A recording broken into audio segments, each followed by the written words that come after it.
வீட்டிற்கு சென்றால் மோசேயின் மரணத்தை வாசித்து பாருங்கள்.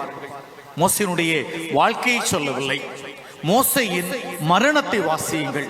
அவர் முகம் ஒளி இழந்ததில்லை, அவர் கலை இழக்கவில்லை, அவருடைய உடலுடைய அந்த கம்பீரம் குறையவில்லை என்று எழுதியிருப்பார்கள். விவிலியம் சாராத ஒரு நூல். மோசேயை கடவுள் ஏன் அழைத்தார் என்பதற்கு ஒரு சான்றை எழுதியிருப்பார்கள். விவிலியம் சாராத யூதருடைய நம்பிக்கையாக இருக்கிறது. ஏன் ஆண்டவர் மோசேயை தேர்ந்தெடுக்க வேண்டும்? மோசே ஆடுகளை மேய்த்துக் கொண்டே இருக்கிறார்.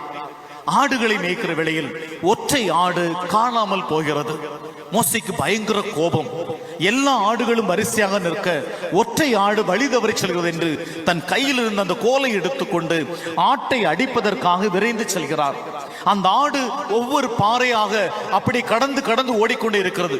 மோசேக்கு பயங்கர கோபம். அந்த ஆட்டை துரத்தி துரத்தி ஒரு எல்லை வருகின்ற பொழுது அந்த ஆடு ஒரு சிறிய குட்டையில் தண்ணீர் குடித்துக் கொண்டிருக்கிறது. மோசே சொல்கிறாராம், ஆட்டுக்கு அருகிலே முழந்தாள் படியிட்டு உன் தாகத்தை தெரியாமல் மேய்த்து விட்டேனே, என்னை மன்னித்து விடு என்று சொல்லி மோசே அந்த ஆட்டிடம் மன்னிப்பு கேட்கிறார்.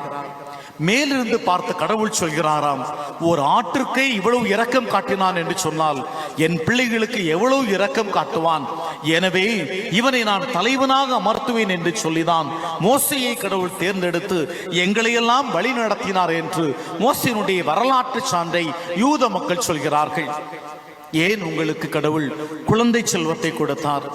ஏன் கடவுள் உங்களை ஒரு குடும்பத்துடைய தலைவனாக தலைவியாக ஏற்படுத்தினார்? ஏன் கடவுள் உங்களை குடும்பத்துடைய தலைமகனாக பிறக்க செய்தார்? ஏன் கடவுள் உங்களை ஒரு தலைமகளாக இந்த உலகத்திலே பிறக்க செய்தார்?